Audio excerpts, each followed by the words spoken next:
Kryeministri në detyrë, Albin Kurti, ka reaguar sot lidhur me rastet e dyshuara të manipulimeve të votave brenda subjekteve politike, duke bërë thirrje që institucionet përgjegjëse t'i hetojnë deri në fund këto raste.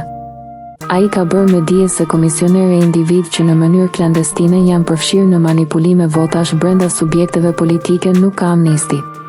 Tutje ka theksuar se Kosova është shembull i demokracisë në rajon dhe i proceseve zgjedhore. Postimi i plotë. Komisionere e individ që në mënyrë klandestine janë përfshirë në manipulime votash brenda subjekteve politike duke dëmtuar kolege subjekte politike nuk kanë amnisti. I inkurajojmë institucionet përgjegjëse që hetimet të shkojnë deri në fund. Lëvizja vetëvendosje. Ka qenë gjithnjë gardiane e ruajtjes së vullnetit politik të shprehur përmes votës në kutit të votimit dhe ashtu do të qëndrojë përherë. Republika e Kosovës është shembull i demokracisë në rajon dhe i proceseve zgjedhore. Adresimi përmes ligjit dhe llogaridhënies për rastet e dyshimeve të manipulimeve brenda subjekteve politike është i domosdoshëm për integritetin e procesit.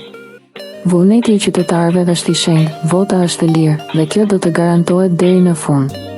Dyshimet duhet të hetohen, manipuluesit duhet të ndëshkohen. Këto raste nuk duhet të na shfaqen kurrë më në të ardhmen.